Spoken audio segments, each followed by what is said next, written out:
It does now. Recording. Okay. Welcome, you beautiful, amazing, divine enchantress and holy mother and crazy Amazon woman and wild oracle. I'm going to mix them all up for you.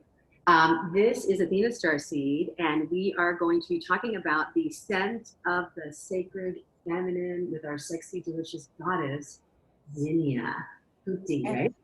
Gupte and Athena, both of us. I'm so excited to see you. We had so much fun on the last episode when we spoke about Veronica Franco. We had so much love coming and flowing to us. So I just love your juicy love energy, and I can't wait to chat today. And I can't wait for you to open the circle and our conversation with some music. So I just have to say, I'm so in love with you. You are so you're bringing out more of the divine feminine in me. So I thought I'm going to open the directions, and then I'm going to go into a little kirtan because you were talking to me about Lakshmi. Yes. So I've been working on a Lakshmi chant because we're going to be, doing our goddess retreat, and you're going to little by little give me all the chants of the divine feminine. Yeah. Absolutely. And this is so beautiful. Look, I've got the abundant, and Lakshmi is all about abundance. So I've got my abundance candle lit all for you. My true self brings me unlimited resources, love, and community. Like, we welcome you, Lakshmi. We welcome you, Athena, chanting her down. So the scent of the sacred feminine we talked about is the fragrance of the rose. And may our fragrance be like the rose on this planet. And that's our essence, our femininity, not just our physical beauty, but the energy that our aura emits. So thank you for helping co-create this series. And I'm looking forward to talking more about your book and also the goddess retreats that you've already been doing that I'm going to get to play with you and do too. Absolutely. Oh, thank you, sister. All right, so I'm going to go ahead and call them in. Call them in. Archangel Michael, Gabriel, Uriel, Raphael, Father Sky, Mother Earth, and the Queen of Light that connects us all. Please bring all the divinities into this sacred moment. Let us be a portal of ascension to more light and more light and more love and more love and more sacred femininity, both the masculine and the feminine. May it blossom like a golden garden of Eden. I offer this song to the Divine Mother. Zinnia, you inspire me. I sing like the birds, I grow like the trees. I choose to live in love. I am joy, I am ease. I sing like the birds, and I grow like the trees. I choose to live in love. I am joy, I am ease.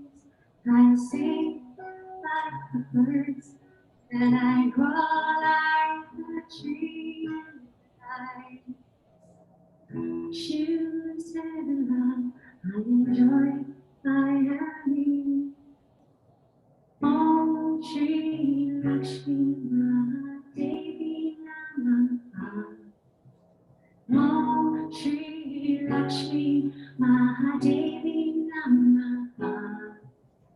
Om Shri Lakshmi Mahadevi Namaha. Om Shri Lakshmi Namaha. Shri Lakshmi Namaha. I sing like the birds, and I grow like a tree. Tonight I choose to love. I am joy and I am ease. I sing like birds, and I grow like the tree. Tonight I choose to love.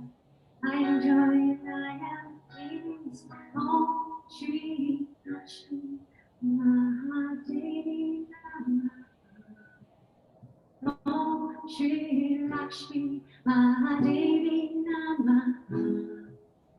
Om Lakshmi Mahadevi Namaha. Om Shri Lakshmi Namaha. Shri Lakshmi. I choose no more fear. I choose no more shame. I choose to love. I enjoy. I remain. I choose no more fear. I choose no more shame. I choose to love. I am light. I am grace. Om Shri Lakshmi Devi Namaha. Om Shri Lakshmi Devi Namaha. Om Shri Lakshmi Devi Namaha. Om Shri Lakshmi Namaha. Lakshmi Namaha. Om Shri Lakshmi Namaha.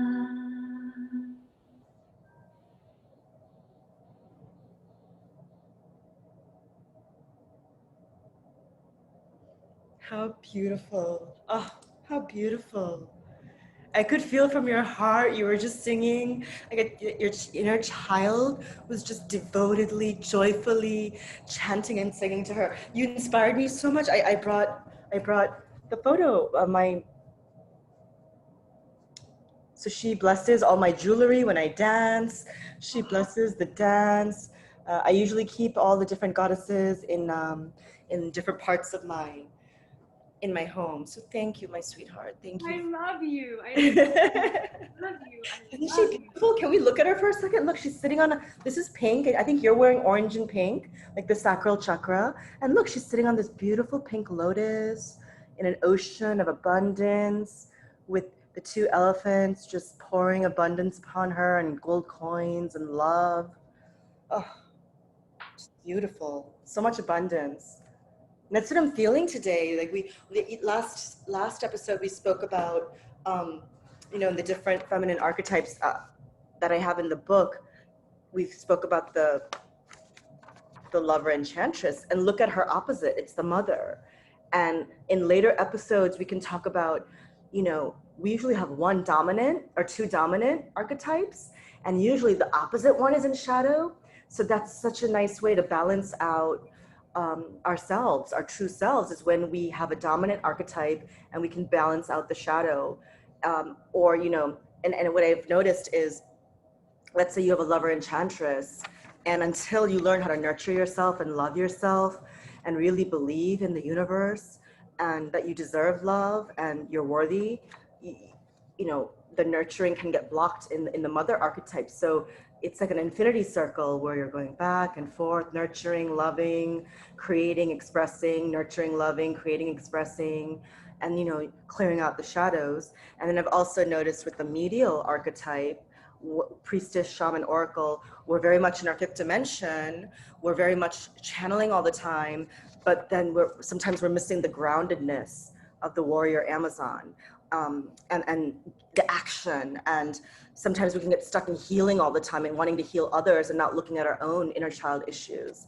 And the Amazon, in our healing session last time, my inner Amazon carried my inner child over the threshold. So it's just a beautiful, magical medicine wheel of, balancing your opposite, harmonizing, going around the circle, doing the same thing. And then in the middle is the queen.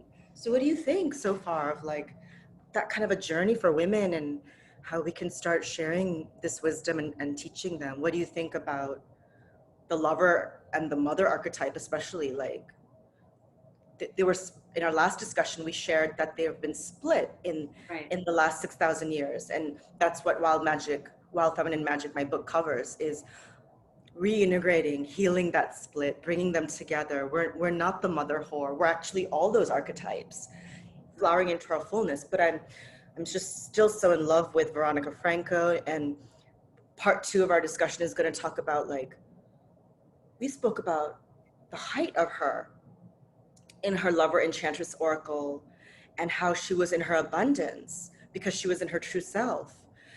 but then after the Inquisition, there was a decline, and she still stood in her true self. But I'd love to talk about her environment and the other women in her life, her own mother, her lover's sister, who said, I want you to take my daughter. I don't want her to grow up like me. I want you to raise her. So let's open that up. Okay, so first of all, I want to say it's so important right now. It's so important right now. And when we're looking at our civilization and our culture, what happens is when we suppress one, we suppress all. When we deny a part of ourselves, we're actually holding back from the universe what it wants to be, which is harmonically integrated. So when we shun a part of ourself, like I work with a lot of clients, and shame comes up a lot in the feminine, because when she gets really powerful, she also has that other dark shadow side where she starts to disempower herself because of the guilt and the shame. And with Veronica Franco, she was also looking at a society of a Venetian culture where the courtesans in the movie Dangerous Beauty were revered. They were like, they were honored, like you said, and it's also known that they were the most intelligent women in the world. Now, how can we take this sweet fragrance of this flower, the rose energy of the divine feminine scent, and start healing our own culture with all these divisions with race, religion, sexism, politics, disease, and health? When we have such a split in our global psyche, we're going to have the internal conflict projected out on the external screen of reality. So I feel the solution to this is your book about healing the divine feminine psyche, because she's the one who's making love to the man. She's the one who's raising the children. And if the mother's not doing well, how can anything around that circle being nurtured and healed actually start to elevate herself and her family and her civilization? I completely agree. I completely agree. And she's given like a ceiling, you know? In the 20th century, women have been able to work. And it's like, okay, that's good enough for you. And it's constantly us breaking these ceilings and limitations that society puts on us, when naturally, by natural law, none of those ceilings need to be there. Back to what you said, the mother, the divine mother, is all flourishing. She's all loving. She's life-giving. We give birth, we give life. We, there's, our breasts give milk, our bodies produce life. What more proof do you need of life-giving, our life-giving abilities? But the life we give is nourishment, and then the the lover provides the honey and the succulence, and then the warrior provides nobility and action and truth, and the medial woman provides intuition and faith, and the mother provides compassion. So it's like, as women, we need all those qualities. And then in the middle, the queen, the empress. Like, I almost feel sometimes, even though I express the scent of the sacred woman, this full flowering, this full beauty, this full expression without the shame, even though we represent her in these archetypes, they all flow into one another. Like you said, the hologram, they're all concentric circles. So much of the queen empress and the mother are related, like, right? So the queen empress is a mother of her kingdom. And I think that's what you're hitting upon is, once we heal the psyche of the divine feminine, we're allowed to step into that sovereign. We're allowed to step into that queen empress mother, where the circle can flourish because of her. And so many of us are not allowed to step into that queen. We're asked to depend on a man, depend on man as source, depend on corporations, depend on the government, versus depending on our personal gifts and our inner resources. So I really resonate with what you said, is until we heal these divisions in the divine feminine psyche, we can't elevate everything that's around this mother, this queen empress mother, because she's the queen bee. The queen bee sits at the top and all the worker bees work and distribute all the honey. It's a brilliant system based on nature. Everyone gets what they need. So I feel what's exciting about this juicy conversation is the men really do want to love and honor and cherish women. Everyone, every soul on this planet has a wish to have that fairy tale love connection. And so it's really about realigning ourselves to reprioritize where we're spending our time and energy.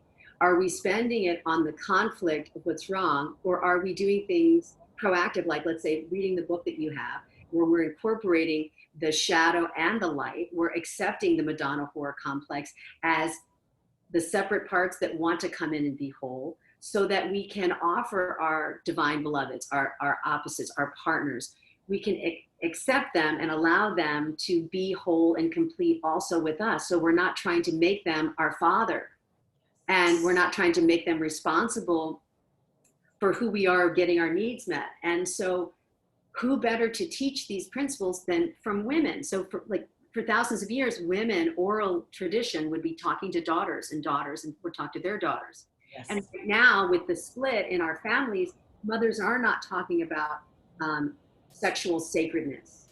You see what I'm saying? They're not talking about how to nurture a family and a community, how to conflict resolve two parts of yourself that are upset with yourself.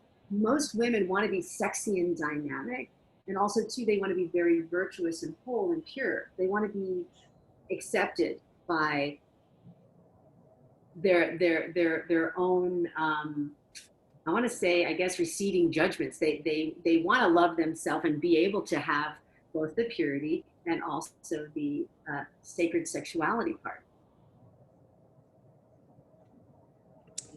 You said so much. It's so powerful, and I'm just absorbing it. And they're told they can't have both, so they're also in conflict, right? It's that split, the purity, the compassion, the nurturing that you just mentioned, the perfect mother, the role model, bringing the family in during meals, protecting like a tigress, like a lioness, protecting the young.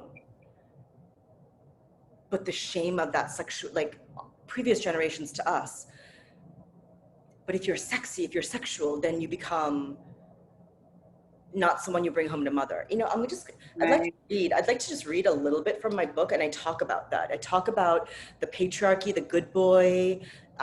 You know, it's just such a interesting place for us to kind of begin this conversation, because we're talking about healing our cultural judgments. And it begins with Eve. You know, Eve is, you know, in the story of Genesis, she comes from Adam's rib, and she's submissive, and she's an acceptable mate for Adam because she doesn't stand up to him or assert that equality that we spoke about Lilith, the original primal feminine. She asserted her authority, that she is a sovereign, she's already a queen.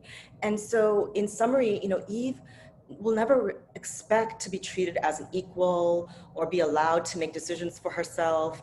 And when she becomes a mother, that sexual primal power goes into shadow, right? It goes into shadow because she's being honored for being the mother. She's being honored for holding up the social structure. She's been introduced as this patriarchal version, this Madonna, of what kind of woman is acceptable, what is femininity, what kind of femininity will be supported in the patriarchy, in a woman's expression, but it's artificial, and she knows this, right? So then it leads to some kind of suppression of the sexual, and then it goes unconscious.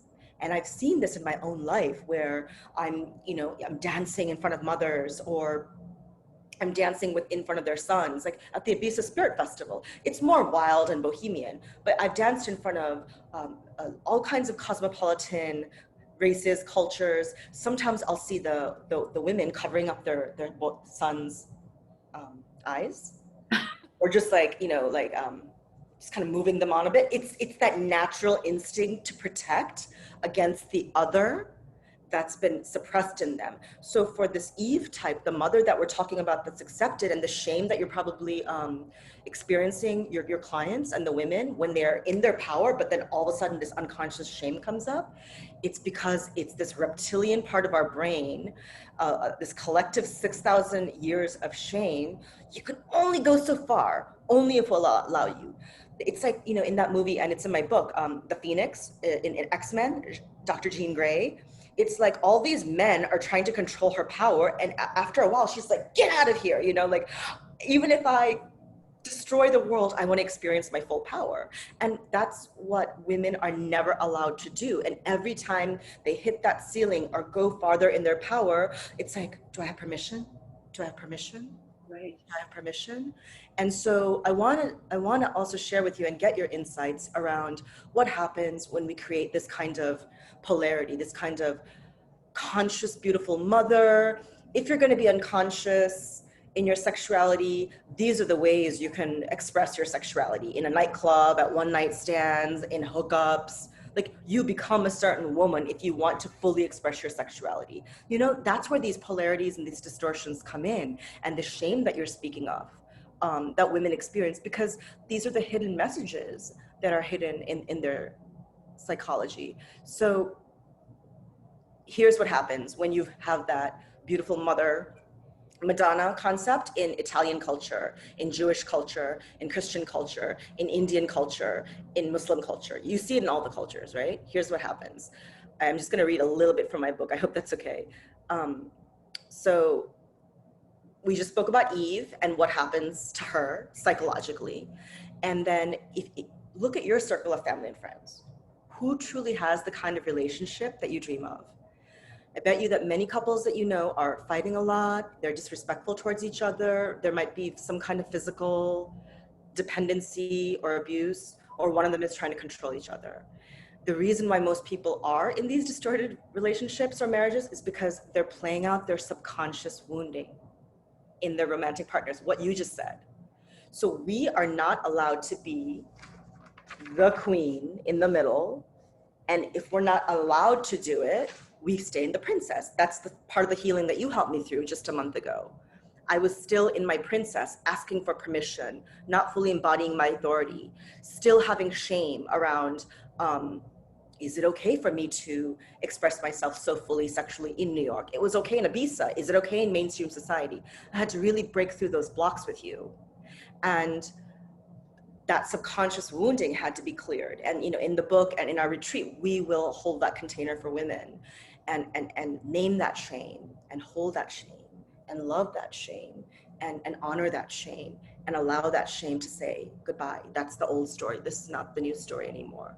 And what happens though when we hold on to that shame and the subconscious wounding, we go into codependency, and then that princess state, you have this artificial patriarchal manifestation of Eve, who is a lonely woman. Here's one example. Eve has now become a lonely woman. She's a princess who has been abandoned by her emotionally unavailable husband, who she has all the material comforts of a house, car, clothes, vacations, and outer luxuries.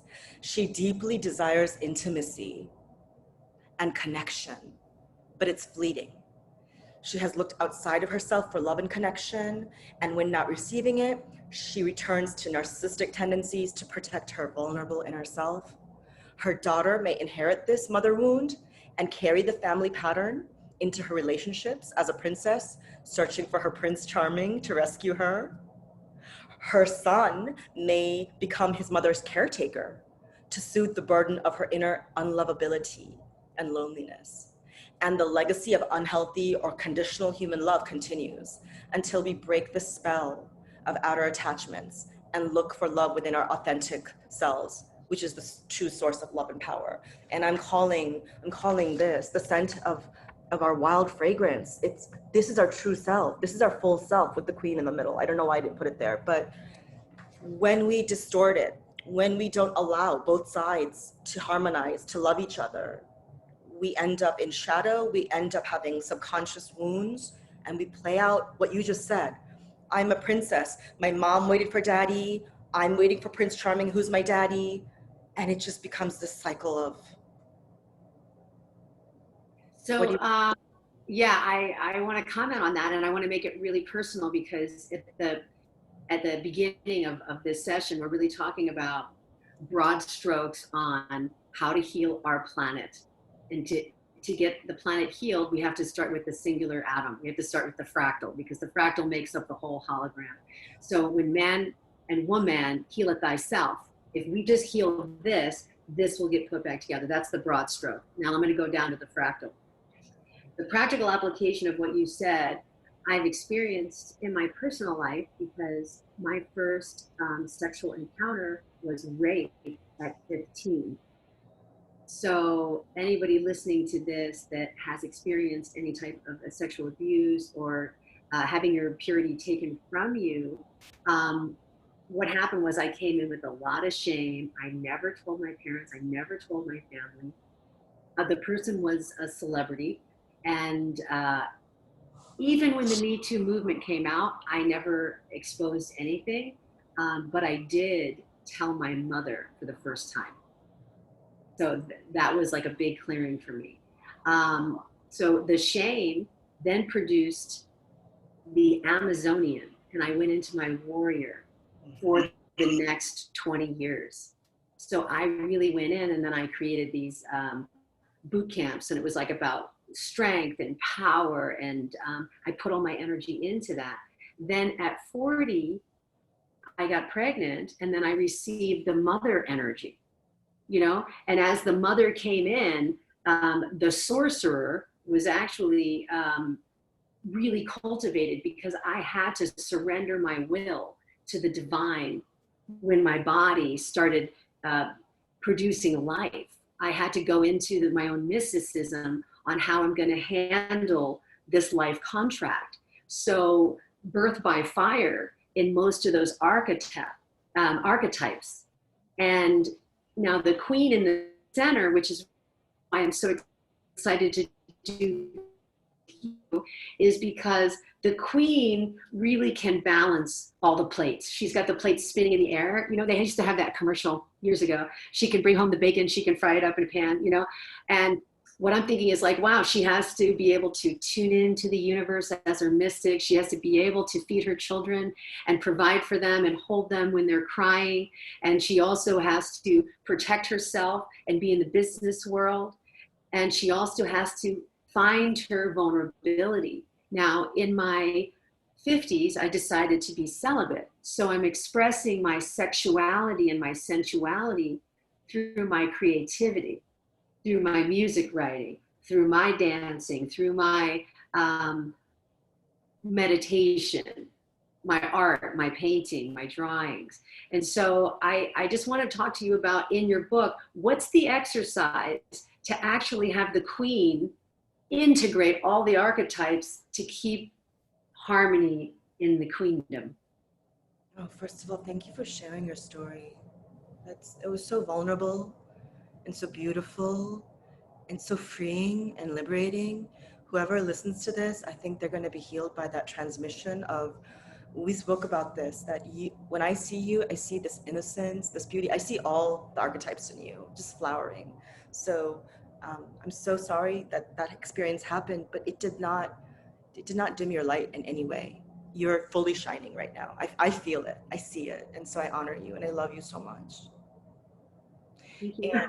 And I love what you said about, it doesn't always have that, you've uncovered something so beautiful, and inspired me to write about this in the book too, is that when we speak about the lover enchantress, the way you are expressing your sensuality is through your art, through your song, through your creativity.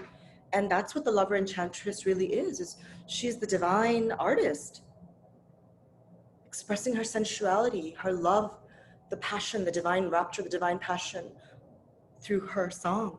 And so it doesn't always have to be about sex, Athena. We know that, right? And because we're repressing it so much, it comes out in these distorted ways. So if you are someone who's celibate and expressing your art the way you are, that is a gorgeous expression of your femininity. Like, it doesn't have to be about sex all the time.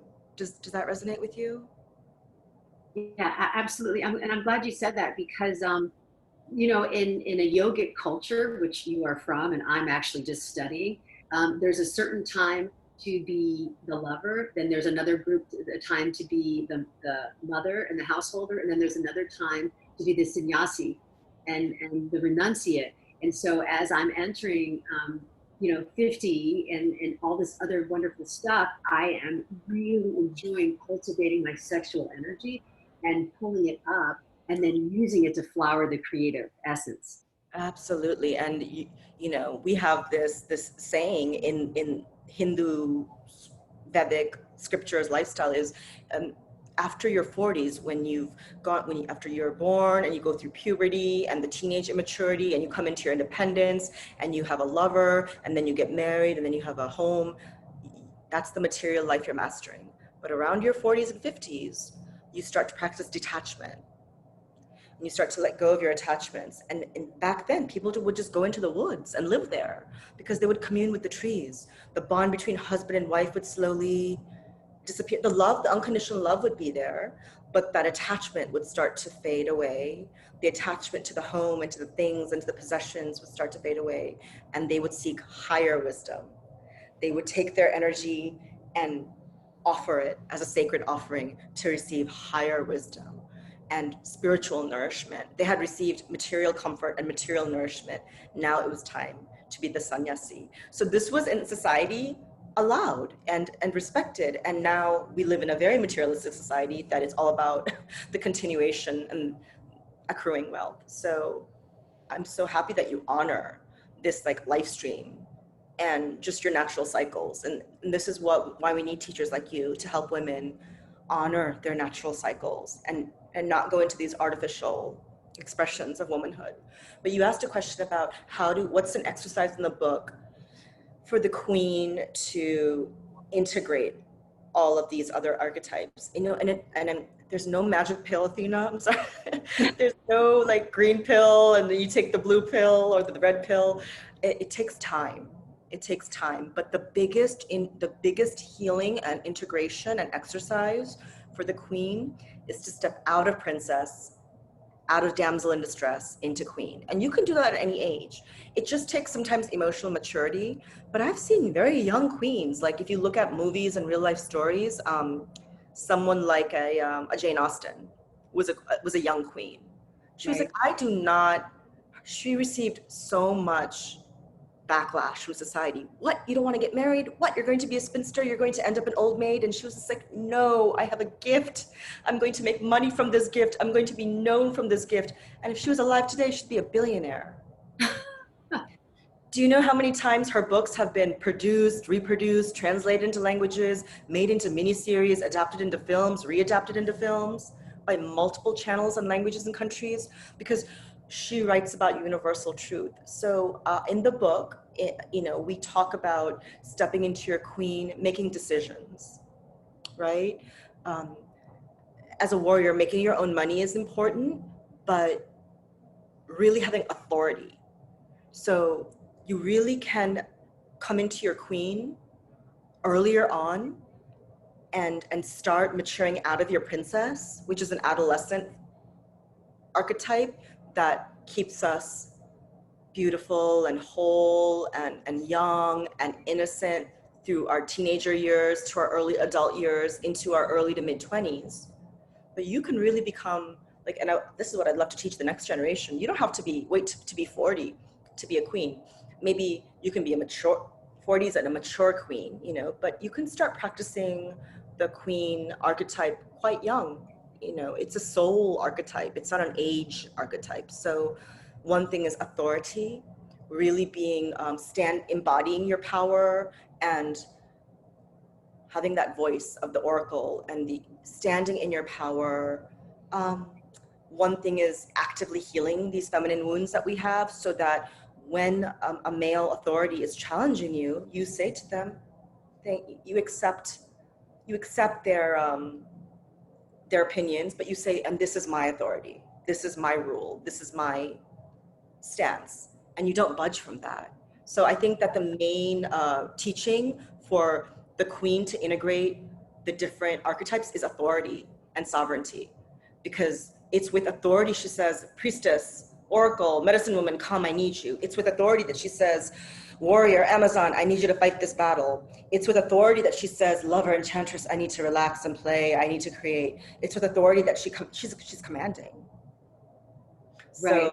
And We have to teach our girls leadership and authority and sovereignty, and that her feminine power is equal to a man. And that's the other piece. Oh my God, you're so great. You can like literally go into my field and bring out what needs to be said. So the first thing is authority.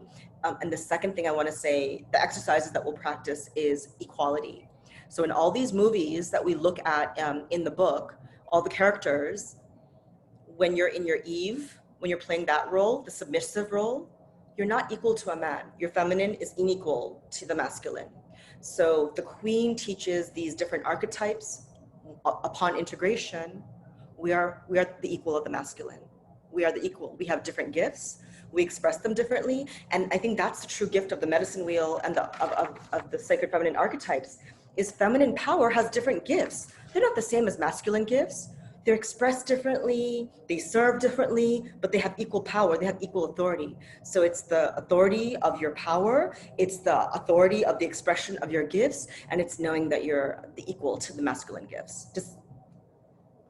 I feel like that is so key. And I feel also there's something even to get to that, which I want to kind of like bring up with the from Adam and Eve wound, but also to, let's say, the first trauma. Let's say if, I've had a client, let's say they were molested, a child at 3 or 4, and that shame came in, or my rape at 15, that shame came in.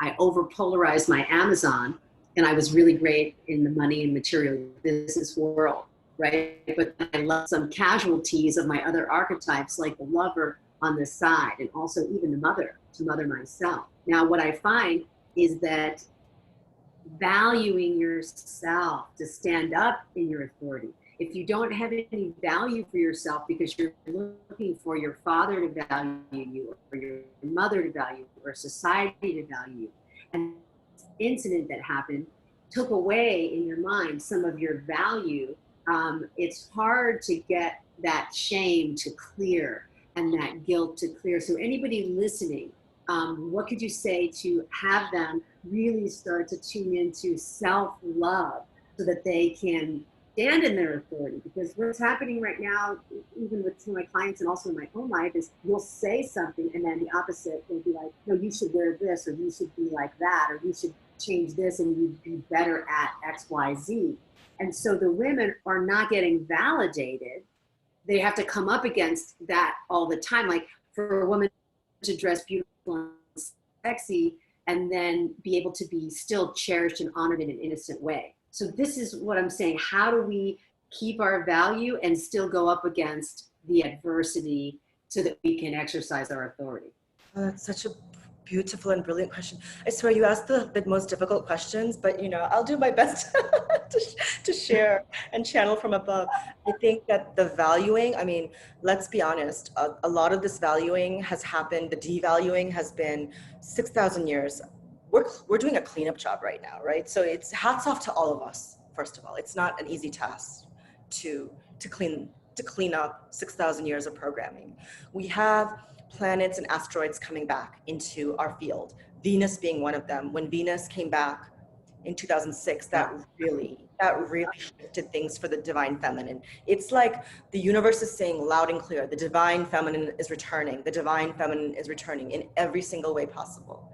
Venus teaches us value. So one thing is, you and I believe this, as above, so below. Believe that you're not just a human being here to just do a mundane day-to-day job. Like, you have to, the path of honoring is very important for all women, not just priestesses. And so if you can create either an altar or some kind of expression of valuing feminine, what you're doing is honoring yourself.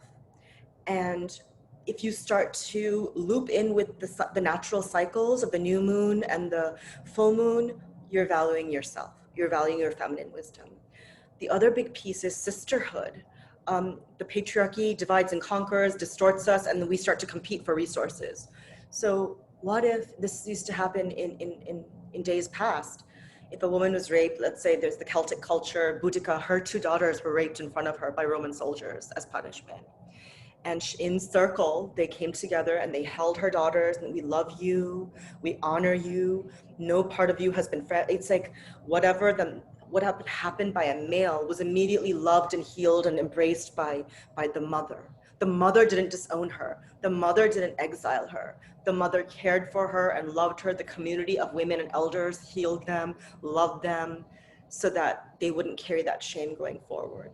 And I think that's the piece that's so missing in our society today. If something like this happens to a woman, she's almost in exile and like lonely and having to deal with that all on her own, because we as women don't hold each other anymore. You know, we need these sacred circles. We need monthly sacred circles. We need communities, ashrams. This is why I want to do this work with you, Athena, is like, as we do these retreats, we want to create feminine leaders that create these kinds of community centers for safety and learning and wisdom and divine unconditional love. So in that Boudica story, after that unwelcome male energy, immediately the feminine energy came in and held her and loved her and healed her and said that that's not your truth, what happened. And they ended up, you know, going to war with London and winning. But it is just, it's such a shame that, you know, we don't have laws to protect our women. And until then, we have to value ourselves through sisterhood. We have to create these sanctuaries in our home. We also have to learn self-defense and speak up when this happens, no matter if it's accepted in society or you know, covered up. We have to speak our truth. I think it's one of the biggest flows of energy that gets shut down if something like that happens, is your sacral chakra is abused and then the light gets diminished. But then when you keep it silent, the flow into your throat chakra also gets, so your creative center gets locked down. So another way to value yourself is if something like that happens to you, and it happened to me too, but I expressed it through art. Art was my rebellion. Of not being able to say it to society, to my father, to a counselor. And so I feel like art, your home, your sanctuary, your feminine circle, people who won't judge you, people who will love you, people who will protect you. This is what's needed of society right now. It's where the questions you're asking are really asking a structural change in how we honor women in our society, and providing sacred spaces, temples, sanctuaries, community centers for the protection and valuing and honoring of women, which were there 6,000 years ago, but those temples were broken. So I would love to, you know, really talk to you about, and we can do this at a later time to pick a date, but I would really love to start a circle online, because I feel, you know, like, okay, those of you who are seeing this for the first time, this is going to be on YouTube. Zinnia was a client of mine. She sent me her book ahead of time, like a little preview of her book. I was so blown away by the book. I called her back and I said, you have to be talking about this now, like today, this afternoon. She said, it's not ready yet. And I said, we're going to do some Zoom calls. And so she agreed. So I'm so honored that you have the time and the space to meet once a week and do this, which will be on YouTube. However, I think to do actually the real work with a group, I would love to have you and I put together something weekly where women can come, possibly on a Monday because that's the moon day, and go through the empowerment, go through the processes, allow these women to have this goddess connection so that she can be loved and the wounds can be healed, revealed and healed if you haven't been able to tell your parents yet or come into integrity with yourself. Because, and I'm going to say this is really going back to the very beginning, the overview is our men are not going to be able to heal the pedophilia, the rape, the perversion, the pornography, all of those P's, unless and until women take responsibility to heal and nurture themselves. Then we can, as mothers, hold space for our sons and teach our sons how to love the divine feminine. Like Veronica Franco's mother taught her to make love for the first time. She was there assisting her daughter, teaching her daughter, loving her daughter. And that might seem controversial even now. However, You get taught to do math, you get taught to do reading, you need a license to fish, you need a license to drive a car, but you don't need a license to love and cherish. You have no training to make love to another being. And so many casualties, wounds upon wounds, re-injure wounds in the divine feminine. So back to my practical application. I cannot solve the political problems on our planet. I cannot solve the poverty nor the pollution. I cannot solve the global warming. So my own contribution is to solve this, to harmonize this, to love this, and then welcome highly evolved teachers and authors and writers to come in with solutions and hold sacred space for women and allow this nest of love to have women start to heal. What do you feel about that? Absolutely, absolutely. And you just speak so much truth. And this is one of the reasons I love you so much, is because you understand the power of your self-healing and your transformation, that it heals the world. It's a ripple effect. So if you do that for yourself, you're doing that for your family, you're doing that for your daughter, you're breaking the chain of ancestral karma, you're breaking the chain of that ancestral curse. You are rewriting and rewiring the last 6,000 years back and, a couple thousand years forward. We're not taught and given licenses for the power of this sacred healing, because the indigenous wisdom was also killed off, along with women's wisdom. So our ancient ancestors knew that this transformational work is alchemy. It literally changes your DNA. It breaks the chains of ancestral karma.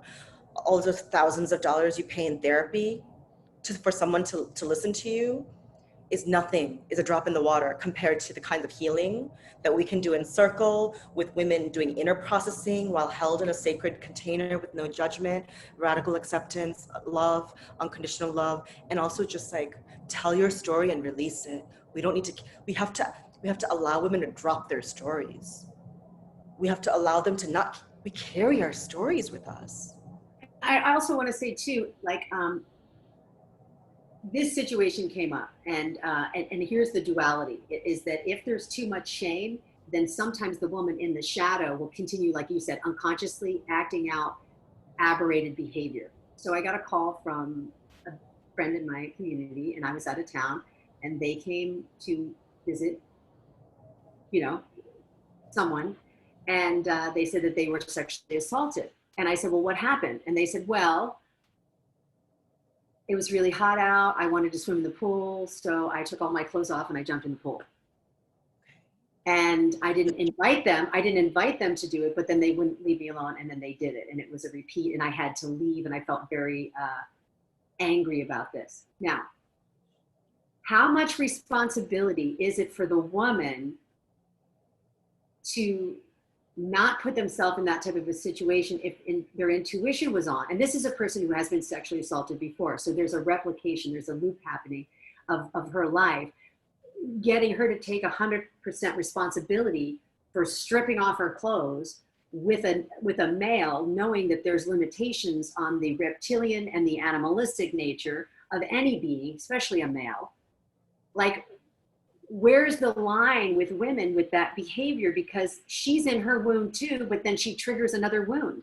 Yeah, I actually resonate with that a lot, because in my teenage years and the way I lost my virginity was not sacred. It was not love. The man I lost my virginity to didn't even know he was doing it. There was no honoring there. And I replayed a wound around that. I became a sacred slut, and I had to really heal that. And then when I finally got married, I became Eve. So this resonates with me a lot, and I've had similar experiences where I'm like, I'm free, I'm rebellious, no man tells me what to do. And so that's that kind of princess immaturity that I'm speaking of, or the rebellious Lilith. And so you really have to, as a queen, you really have to know your environment, and you have to take full self-responsibility. So for example, I can do that in Ibiza because it's accepted. Grandmothers, little children, and women of all ages are naked in the sea, or at least topless. It's accepted. But if I'm alone with a man. Like, for example, last Friday, I was at a friend's birthday party, and all my girlfriends who had boyfriends, they were sitting on this bench and they were laying free. And they're like, come on, Zinnia, lay with us. And I was in a short skirt. And I said, you know, I really don't, I want to lay luxuriously open like you guys are, but there's a few men around here, and I don't feel safe right now to do that. So I took responsibility for scanning my environment and understanding that that was not the right moment in time to be wild, reckless, and free. As much as, you know, I love being wild, reckless, and free. So my deepest and most loving, heartfelt response to this story that you just shared is you kind of have to just step back from your instincts in moments like that. And, you know, it's hard for me to say, but like, we can't always be wild, reckless, free animals all the time. We don't live in a world and an environment that honors that yet, receives that, respects that. We just don't. That's the reality. Right. Fighting up against that, taking our chances against that, and seeing what happens puts us in danger. So as a wild woman, we use our noses, we use our instinct, we value ourselves. Am I in an environment where I can call someone? And I'm in an environment where I'm protected by my pack. Am I in an environment where if something happens, someone can come and rescue me, or I can leave and exit? You have to scan your environment and balance that lover, that daredevil, that rebel inside of you. Otherwise, you put yourself in compromising situations that can really endanger you, where you don't need to go down that road. Does that make sense? Yes, it does. And I think that's really incredible advice. So that's one scenario, and that's an extreme where a woman is, you know, you might call it reckless behavior. Now, in a situation where you're at, let's say, the hot springs, and that is like, you know that there's going to be people there that are new because they're in the hot springs, somehow there's a bunch of people and there's no problem because there's this holistic vibration, you know. So she was kind of like a hot spring kind of person, but she transferred it into, you know, a regular neighborhood and a regular home with a man.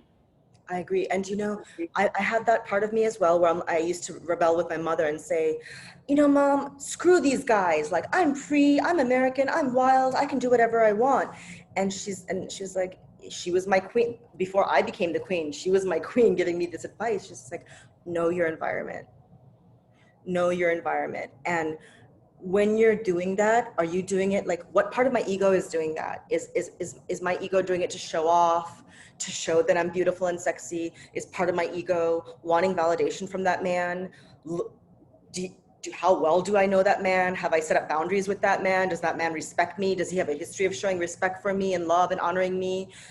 If I do something like this, you know, am I opening up a Pandora's box? It's like, it's such a shame that we have to go through all that and we can't just be free and harmony, but that's the world we live in today. And so I just feel that there's a part of us that's free and wild and wants to rebel. There's another part of us, the mother, that wants to keep us safe. And that's when we say yes to the mother, the fierce mother protectress who is like, this is not the right environment. Her nose, her instincts, that wolf, they know when to retreat, they know when to step back. And that's part of wild woman, is not always fighting and being in the center and the limelight and being wild and free. It's knowing when to step back. Right. Now, I have a second scenario, which I think is really important because we have all of this, the Me Too movement and women coming out and this whole like sex slave trade, all this crazy stuff on our planet, which is misaligned love.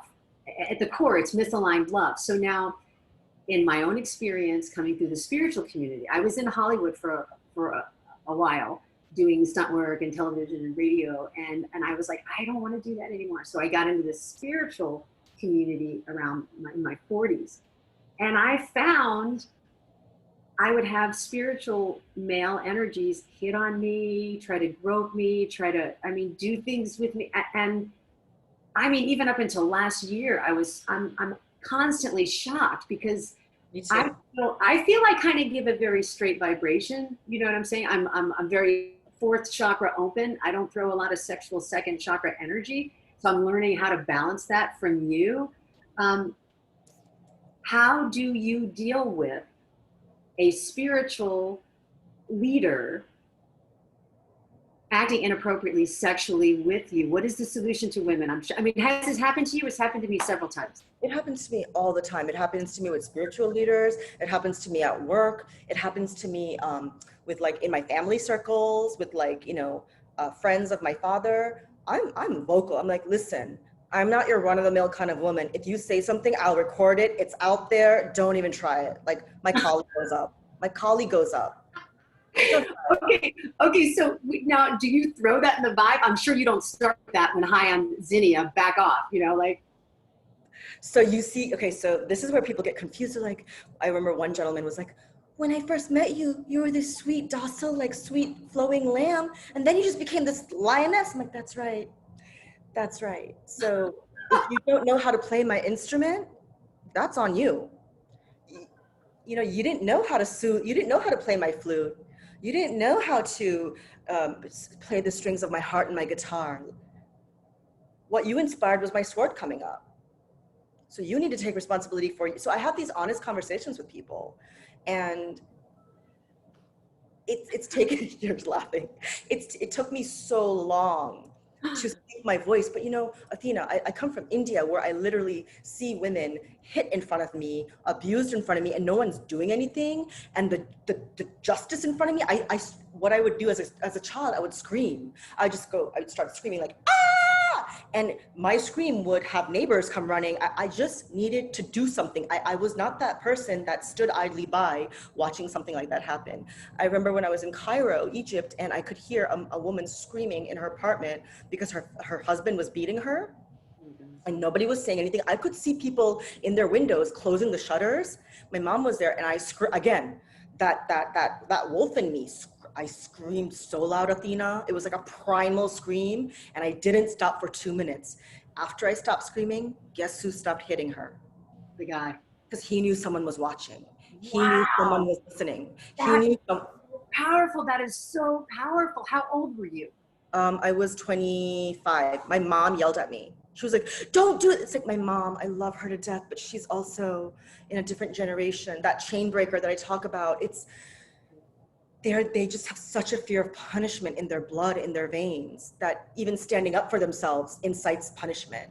So how do we balance the wild, reckless, hot springs woman who's just probably wanting to express her freedom, but knowing the right environment and the right person to do that with, and just allowing that wound, that fiery wound, to say, the mother holding her wound, be like, not right now, sweetheart, not right now. Tomorrow, later on, we're gonna do it. We're not saying no to you, we're just saying not right now. Like, she needed that mother voice to come in and protect her, right? And then for you, for me, for all, it comes down to power. Men in high positions and high authority want to show you their power. We believe that love is power. Love is power. Love is money. Males have forgotten this. Back to your point, that's why we need to reteach what power is. Love is power. That's why we have the toxic males leading our countries and organizations, and not the sacred masculine. The sacred masculine doesn't know where he belongs anymore. Right? And this is what I'm saying is like, where is the sacred masculine if not within the sacred feminine? And that's why I feel like the work that I'm called to do is to heal the divine sacred feminine within myself, and then invite the women to start healing the masculine within themselves, so that the masculine can start healing the feminine within themselves. So how can we get together? It can't be fixing our brothers and sisters out there. It has to be, the work is right here. This is our garden. Till your own garden. And for me, I just want to create a space where I'm able to do that, and women can come in, and we can listen and witness and hold that, like that mother energy, because really most of it is just witnessing the feminine and holding her and just acknowledging that she's so beautiful and she is valued. And so many women don't hear it. We're judged on our beauty. And I mean, you know this. I mean, you're judged on your beauty, and then women can get jealous of you, and then it's harder to have the friends, and then you have the sexual predators that are constantly trying to steal the honey without asking, taking, because they don't feel like they were ever given to. So that's that whole power trip. And then being able to, like, you want to work with men. I love men. I love to work with men. Most of my friends are men. I was a tomboy as a girl. So, I mean, as a child. So I love men. At the same time, I want to be able to be in my femininity and not have to like drop kick you, you know? And you know, there's so, and we could do like a level 2, like, you know, I'm almost imagining, actually, I started to do the retreat. I started to do an outline of it. And after this call, I can't wait to share it with you. So we can like maybe look at level 1, level 2, even in the sacred feminine archetypes. But I want to give you a few scenarios of how do we work with men, still stay in our sensuality, sexuality, not drop kick them, stay in our authority. It's like, how do we maintain that feminine power? So for example, when I was at this major advertising firm, Madison Avenue, I dressed the way I dressed. I dressed very beautifully. And it's all about balance. If I only lead with sex and beauty, men pick up on that. I led with my intelligence. I led with my strategy, but my feminine charm added to the selling and the persuasion of the solution. And it was an invitation. Gentlemen, we're going to co-create this. Gentlemen, what do you think? I made them feel safe. I made them feel honored. It's almost like what you're asking for, you have to give that back to them. You know, I feel very much in the Me Too movement. You know, this is American society. It's a fight. It's a fight to be here because in 200 years, It doesn't have to be though. It doesn't have to be. But it's because I love your solution, because for me, so many people in America, because they want to stand up for their liberties, they want to fight and they want a revolution. I am not about revolution, and I'm not against. I don't want to be against anything. I want to produce a loving solution from within. so I see them as my equals. When I talk to these men, like, okay, I'll have my boundaries. So I'm going to give you, I'll give you a few scenarios where I invite the male authority to contribute and co-create, and us together partner and receive, you know, acclaim. Or if that boundary is broken, my voice, my power, my space, you know. So I'll give you the lover enchantress solution and then the warrior solution. So in Madison Avenue, you know, you can imagine I had these kinds of men. Like, back to Veronica Franco, what did she do? She could channel what these men needed. These men want to make an impact in their company. They want to know that they came up with this solution that's honored.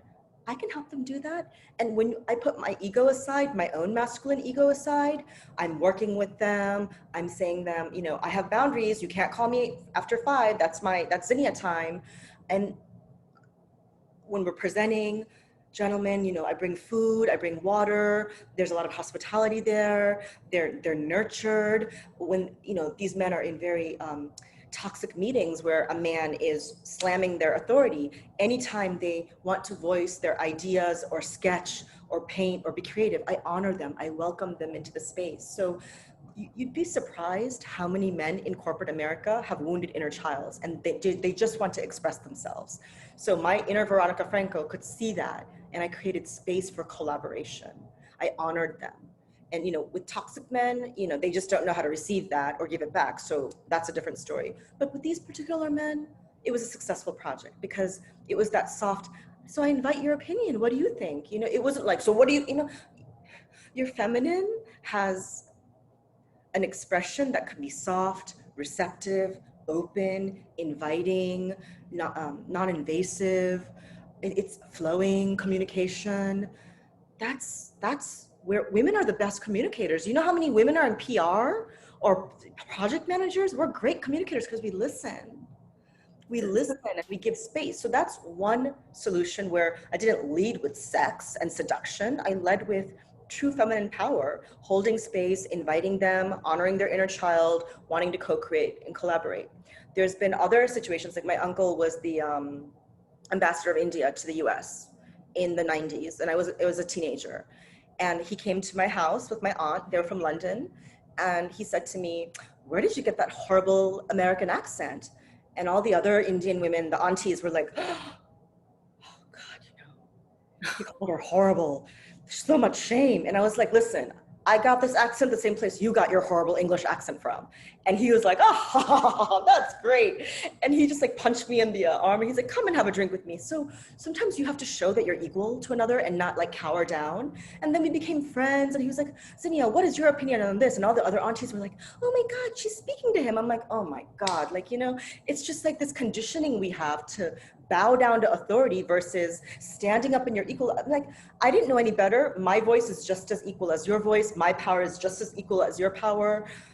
I'm not going to surrender in a way that is going to belittle myself. And then they honor that. So I almost feel like we mirror each other, but we've got to stay in our strength. And then the last version, so I gave a very gentle scenario in Madison Avenue. I gave a less gentle scenario when someone is confronting me and you confront them back, but then it dissolves into laughter. And then like a third scenario where, you know, really toxic power plays, power conflicts, power struggles. I can fire you. I can take away your. Let's talk about that because I was in a spiritual scenario with two different spiritual leaders, and those things came up, and my Amazonian came out, and there was some collateral damage because I had to speak out, and I typically don't like to do that. How do you deal with that when actually your income is on the line? I mean, I had to leave. I know. I had to quit the partnership, you know? Yeah, so that's just straight up bullying and abuse of power.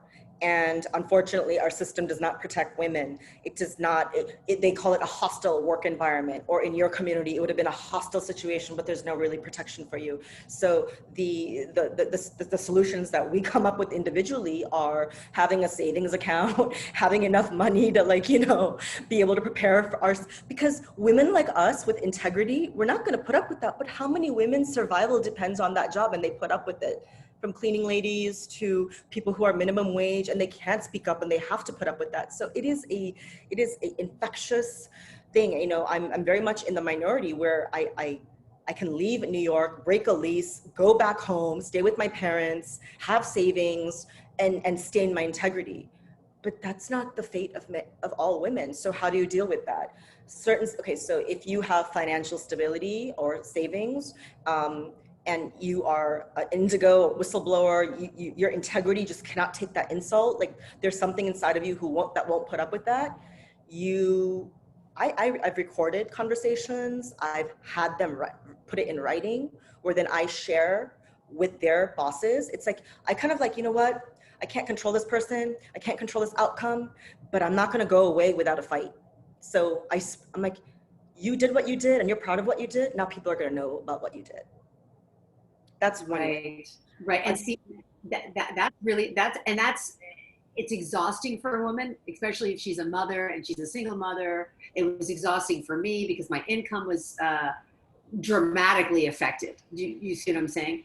And, you know, it took a lot of, and I'll go into the sorceress, faith to go back to the source, that these women, we want to give them hope and inspiration that if they can create a network of other women to help them through a situation, that they're not alone, and that source will come through and serve them through somebody else, they can change their situation. So nobody's stuck, right? And that to be able to fight that fight, call in your guardian angels, call in the sisterhood, and figure out, like you said, very specific solutions to keep yourself in a very safe environment. Because here's what happens. Women don't leave the job, they lose their value, they lose their integrity, then they can't stand in their authority, then they can't balance the queen, and then all the archetypes spin, and before you know it, they're dating somebody who's abusive. Yeah. Oh my gosh, you just like went through like 10 years of someone's life. So especially in the guru circle, the spiritual community, there's no easy, honestly, Athena, there's no easy answer. I mean, it's like women just have to start supporting women. We just have to start doing it. What if something like that happened to a sister in New York? I'd be like, sleep on my couch for a month. Like, just come, I got you. You know, we have to start offering that kind of support. I've had women who they've lost their jobs, like maybe people that worked downstairs and they didn't have a place to go. I gave them like 2 months rent. I'm like, just take the money and find a place. And I called someone, like, can this person cash on your couch? Like, so things like that. I usually have and I didn't have my parents after my divorce. They were living in Egypt. So that's why I fled to Ibiza. I'm like, I needed a mother. I needed sanctuary. But honestly, Athena, there's no easy answer. Um, but the one thing that I think will save anyone, and this was in the movie The Help, just speaking your truth. Oh, that was a fantastic film, The Help. Just speaking your truth, just standing up to that guru and saying, I know what you're doing and I'm not going to submit and I accept responsibility for whatever comes after this, but you don't scare me. And I'm strong enough to survive after. You don't have power over me. You can take my income, you can do this. I'll come. I've left jobs, I've left the country, I've left the state to run away from an oppressor, but I'm always back. That my chapter didn't finish with them, my story didn't finish with them. So sometimes we have to detach from that external outcome that we want so bad for justice, and sometimes just be like, they don't have the power. That's the illusion they're trying to set upon me. Right. They don't have the power. I'm gonna get another job, I'm gonna make more money, I'm going to find a place to stay, I'll be back in my power. This is just one chapter. And the illusion of them being in a big house with a big flock of women and some cars, and then being just a jerk and not in their divine presence, that's the biggest illusion. And if you can break that, like in Bruce Lee, when he breaks that illusion, Yeah. that's your biggest mastery. And we're not taught that in the spiritual world. It's about material success and getting that justice and court and suing someone. That doesn't always happen. So Right. you have to keep your dignity and your integrity intact. And sometimes that's speaking up and just knowing he can't break you. Does that make sense? It does make sense. And I'm so glad you're very, very clear and organized and logical and reasonable with your sexual energy and your beauty so that it's practical and it's grounded. One of the things I want to just give feedback. So I made a video and I talked about this specific person because it was a repeat thing. And a couple other women that were students had come to me and said, this might be a problem. And I'm like, I haven't experienced this, so I'm going to take this in and I'm going to see if this is actually true. Then after I worked with the person for a certain amount of time, it happened to me and I was like, yes, they were right. But I wanted my firsthand experience because I didn't want to also judge. Now, what happened was after I made my statements, I had men come up to me and completely try to discredit me. Or some of the women were like, oh, we don't believe you. We think that you're lying. And what I had to say, and I want to say this to all women if this happens to you, I said to them, I'm not doing this to convince you. I don't care if you believe me or not. I'm saying this because it happened and it's the truth. And whatever happens after this, like you said, will happen. But there's a record of this because it has to be addressed. And I feel that the work that we're doing is going to, in a roundabout way, help men be able to not keep pushing or taking from the woman, pushing their sexual energy on a woman who didn't invite it, or taking something by feeling them up. You know what I'm saying? Like, I'm very rarely asked when someone tries to come in and grope, you see, and then it's after the effect. I mean, have you experienced that where somebody gropes you and then you have to like defend yourself after? It's not like, like what do you do? Athena, you see this very loving enchantress side of me. I grab them by the balls and I just take them. I'm like, what did you You literally grab their balls. You literally have grabbed someone's balls. Squeeze until they cry. I'm like, that's how I feel. You want to keep doing that? He's like, and they run away. So no one's ever hit you. You've never felt like you could have got punched. You know, I have been, yes, but I'm done with that. I'm tired of that. I'm strong. That's why I go to the gym. That's why I learn karate. It's like, you can't, gosh, it's so like, and the men get confused too. It's like, here's what I'm trying to say is, when I've truly invited you into my space, we've had a discussion, we've had dinner. I've shared intimate parts of my life with you. You've also shared intimate parts of your life with me. There's been an exchange of vulnerability. There's been a consent of, shall we continue this? Then I create sacred space in my room. There's flowers, there's music, there's food, there's wine. It's an experience. It becomes sacred. So I invite women to start thinking about a very tantric way of inviting men into their hearts and into their bodies and into their homes by giving them time. In the club, in Ibiza, on the dance floor, these are very tribal moments where a man can grope you. And you can, if you welcome that and you enjoy it, great. If a man is pushing their sexuality on you, you can do it in ways that are like you just push them back and you walk away. I've had my male friends come in and just hold me and say no. I've gone to a bouncer and just said, this gentleman is disrupting me. Can may you please help me? And they help. Or there's been times where maybe that one time I grabbed someone by the balls, he had a reputation of doing that. And I just wanted to send him a message, you know. I'm sure you sent him a message. And you know, they're cowards. They're doing that because they're cowards. So I feel into people's energy. I'm not always going to be sweet and loving and kind and the unconditional loving mother. And, you know, the unconditional loving mother is also a tigress. She's also a lioness. She's fierce. So you really have to drop into your instinct and listen to your body to know what is the right thing to do. And that's what I talk about a lot with the body work that I do, that I'm going to be sharing with you, is your body knows what to do. Your body knows whether it's a light push. Your body knows whether it's a strong stance and putting up your shield.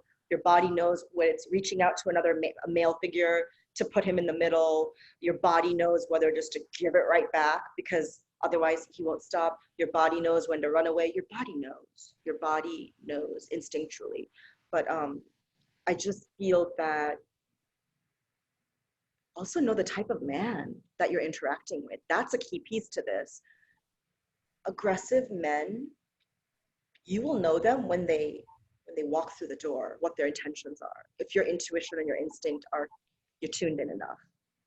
What ends up happening to women like us is that princess archetype is in love with their magician energy, is in love with the illusions they're putting out, is in love with that guru, and we put them on a pedestal. And this is where the queen comes in. You're that man's equal. Remember that. He doesn't have anything more than you, better than you. You have to let that illusion go. And then when you step out of your home, you are in your queen. Nobody can take advantage of you because nobody has any power over you. It's all an illusion. That vice president, that guru, Osho, that guy with the Mercedes Benzes, the guy with the 3 women around his arms, it's all an illusion. It's just an illusion. So we're going to talk later about figuring out how to do you see how much deep programming is involved in this work? I do, which is why I'm going right to the fact that I think like next Monday, we should just start it. We should just start a thing on Monday. So anybody who's listening to this, we'll share it with all your girlfriends. We're going to have something underneath of it. I'll put a link, and let's do something on the moon Monday nights where you and I can go through that, because even to go through profiling what those archetypes are, you know what I'm saying? The out of balance masculine with his magician and his sorcerer and his lover and all of that stuff. If we are educating our sisters and ourselves, we'll be able to head off much. And yet at the same time, when it happens, you said, you know, from your energy to your word to your grabbing the guy's balls, anywhere in between, there are solutions for women. However, we're at that time now where you're talking about your body knows. Could you please dance for us and dance something very beautiful and then add into it? I'd love to invite the archetypes, the Amazonian, the lover, the sorceress, the mother, and then the queen. If you could show us a little bit of that in the dance and see if the people that are watching can find out who's who. Because we'll be doing this kind of stuff, you know, in larger amounts with the women in the workshops. Athena, you asked for a lot, but I love giving it right back to you. Okay, let's put on some music. I'm going to just let the music flow for a little bit. You just kind of feel into it. And, you know, maybe I'll talk through the music. I'll talk through the music so that, but, you know, also, Athena, there's no straight answers. You know, a lot of this is like case by case. Is through some of the discussion we were having today, a lot of the scenarios of like, how would you handle this situation or that situation? It's like, it's such a case by case basis. Did you agree? It's there's no I, guy. I do, and I just think just by sharing like your personal story, and by me sharing my personal story, we're giving other people, other women that are watching these videos, different colors to paint with on their canvas. You know what I'm saying? Because I never thought grabbing somebody's balls was a choice. You know what I'm saying? Like I never even thought of that. I did punch a guy. I was in a bar and I was 20 and I was in, I guess on Sunset, and a guy groped my breast, and I just punched him in the face. I mean, that was my first reaction. And then I felt bad about hitting the guy, but I just was like, that was like, boom, get out of my face. So I don't recommend people hitting each other. At the same time, I wouldn't say like if someone's trying to rape you that you wouldn't want to punch and kick and run and get away. So your body knows. And I don't think I grabbed him by the balls. I kicked him in the balls. Sorry, because he was trying to show his power by hitting different girls in my group, and I was one of them. And honestly, one of the reasons I kicked him in the balls was to get him down, just to get him for him to stop the aggressive energy going outward. It wasn't like out of a place of rage. It was like, we need to put this guy down so he just stops for a second, because he was in such an aggressive mode. He just needed to like time out. So it's just tough love. It's just tough love. I think I could kick somebody in the balls if they were gonna like threaten me. But yeah, but I couldn't imagine myself grab, because I'd be like, I don't want to touch that. Sorry. I don't want to touch yourself. I don't want to touch your jewels. I don't want to touch all that mess. So I just want to say I didn't grab, I kicked. Right. and then guess what? And then we're shamed for like, you hit a man. How many movies do we see where if we retaliate, if we defend ourselves, then there's the backlash of shame? So you know, when I made the video of the guy that did whatever he did to me, I made the video. I had two really close males that I trusted in my field say, take it down, put the video down, don't do that. And I was like, oh my God, I should take it down. So I took it down. And then I talked to my mother, and my mother said, put it back up. Put it back up. And she goes, I've dealt with this my whole life. I go, you never said anything. My mother looked like Elizabeth Montgomery from Bewitched. She was so beautiful. And she was like, put it back up. And my sister said, put it back up. So my sister and my mother said, put it back up.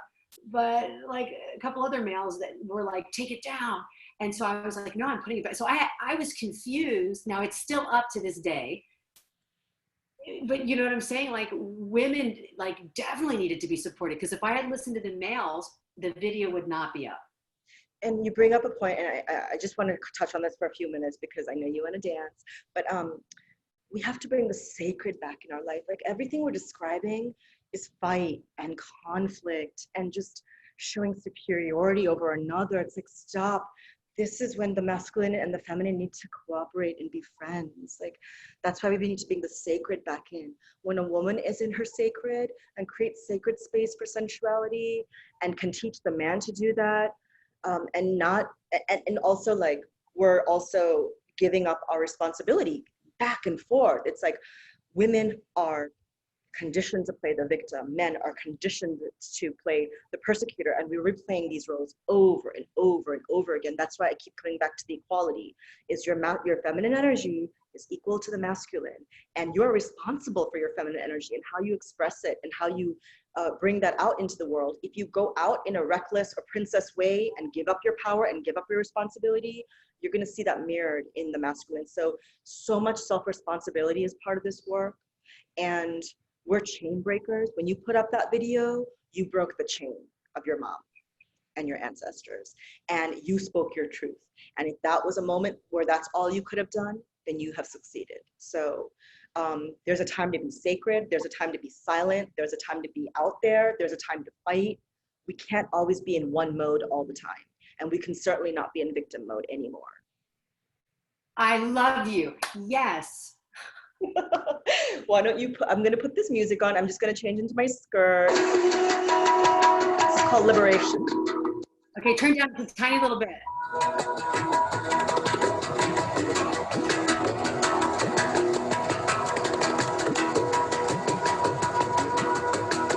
You know, it's on full. Can you not hear the music? I can, it's too loud.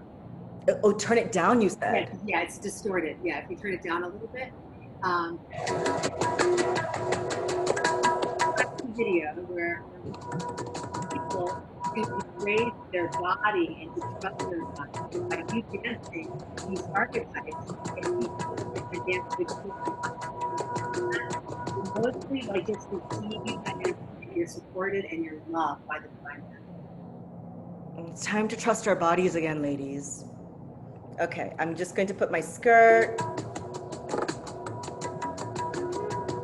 So beautiful. So beautiful. So excited.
Art.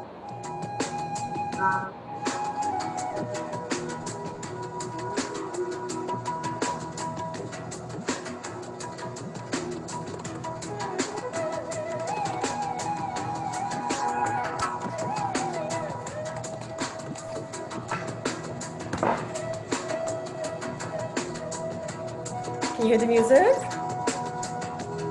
Okay, my darling, so we're going to dance different archetypes. Okay.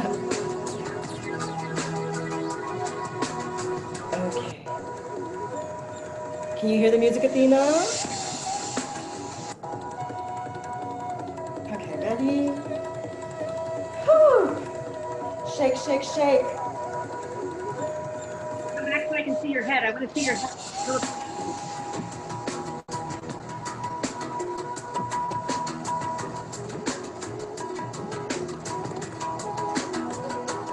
Zinnia, back up the camera. Back up the camera so I can see your head. I can't see your head. There we go. So I can see your body. Yeah. This is breathing. You breathe the heart open, okay?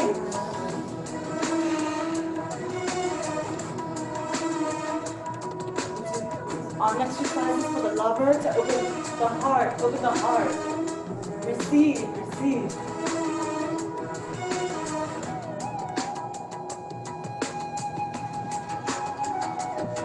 Receive the light of the moon. Your dance is your love. Your body is a prayer. Your body is an offering.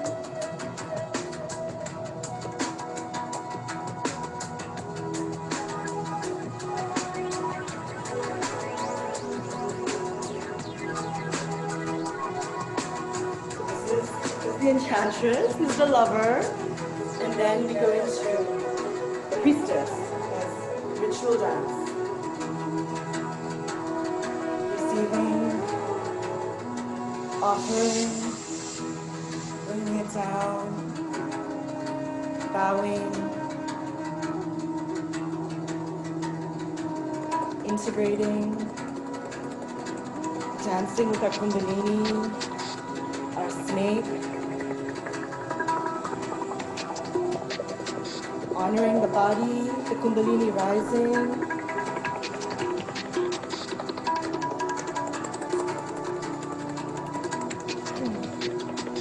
breathing that energy into our heart. And the dance of the warrior, Durga. It's the sword dance. Warrior, warrior. It's taking your sword. Arching. Truth. Warrior. Sword. Taking your sword. Taking your power. Taking your sword. Warrior. Warrior. Let's see. The mother. The mother. The mother is thought.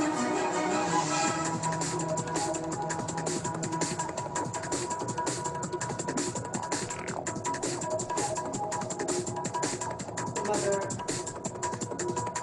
embraces. The mother is gentle. The mother knows how to love. The mother is the baby. The goddess. Love. She knows how to love all. And in the queen, I don't usually see queens dance. When they do, they're very,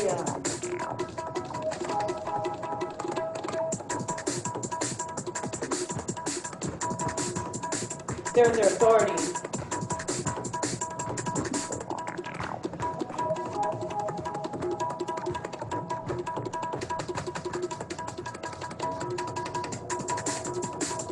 Authority.